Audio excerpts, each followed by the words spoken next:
Hey everyone. So we all know how the search engine works. Search engines like Google, DuckDuckGo, and Bing. So these are the top search engines, and we all know how they work. So at first they index all the available internet content in their database, and on top of that they provide search features to us. For an example, if I own a website, if I own a website like Hacknopedia.com and I do have lots of content, blog posts, and some media files on that particular website, and the Google search indexing will crawl each and every page that are available on my website that are publicly shared on the internet, and the Google will crawl those all the pages and index in its database. And later when we go to google.com, so let's take an example. So if I am searching for something like marketing, so Google will show all the results from its indexed database, where the marketing keyword matches in its database, and that particular word reference to some of the websites that are available on the internet. So we do have also feature of controlling which of the contents in our websites are allowed to index by Google and which are not allowed to index by the Googles and other search engines. For that, so lots of lots of the websites do have robot.txt file in their root directory, so that particular file defines what things are allowed to index and what are not allowed to.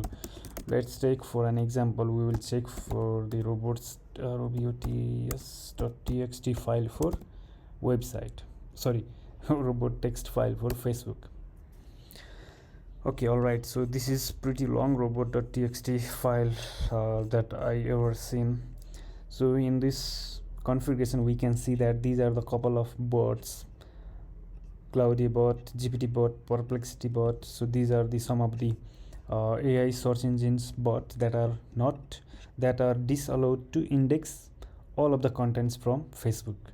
So the slash in the slash means the root directory. So these bots are not allowed to index any of the contents from Facebook, because the Facebook usually contains some personal profile pages, and if they gets indexed in Google search or some search engines, that will violate someone's privacy, right?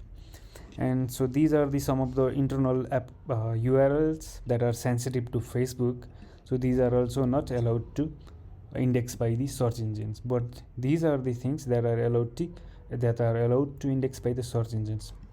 So if we check for the careers and safety check, so if we copy these URLs and append on the Facebook's domain, so we can see that career page is actually allowed to crawl by the search engines, because so Facebook wants every search engines or the user can see their job post and vacancies on their page, right? And there is another URL, safety check. So I think this belongs to the safety check features that is provided by the Facebook.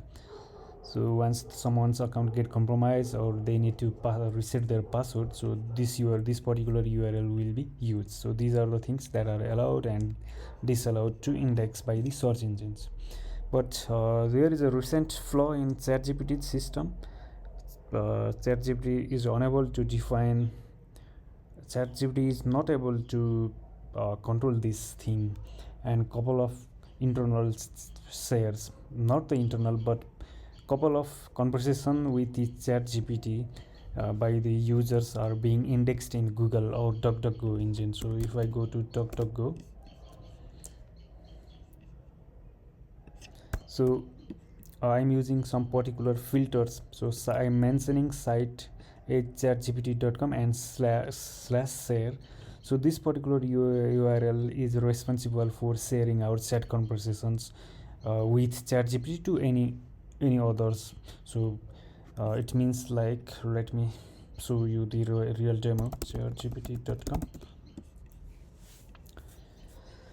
So how to boil an egg. So if I ask this particular question to ChatGPT, and once the response is complete, once we got the complete response from the ChatGPT, if we are logged into the ChatGPT, we do have feature for sharing this particular conversation with our friends, so they don't need to reuse this same prompt again. So using the same feature, so a couple of users have shared their conversation with ChatGPT, and those conversations are being indexed in the search engine. So right now I am searching for any chat conversations with ChatGPT that are related to the vulnerability. So I'm searching any conversation that contains this particular keyword, vulnerability. So these are the couple of results. So we can simply open these conversations in new tab, and we can check what the users is asking and what the user is prompting to the ChatGPT. So let's check the user's first conversation prompt, or the conversation or the prompt with the ChatGPT. Similarly, we can search for some confidential data like hotel booking. So let's see if we get some interesting result or not. So these are some of the suggestions. Mind body healing analysis. Let's check this. Data analysis. FINANCIAL suggestions.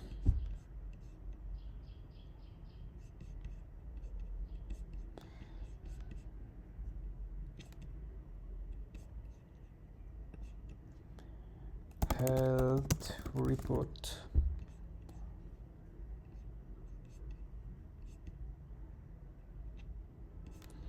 So let's try this as well. So someone has asked this long prompt to the AI. So let's take few others as well.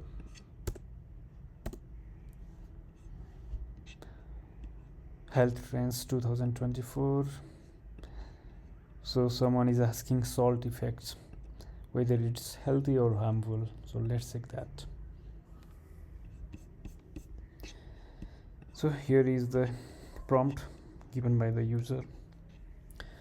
So actually we do have feature for checking and unchecking the ChatGPT's sharing feature.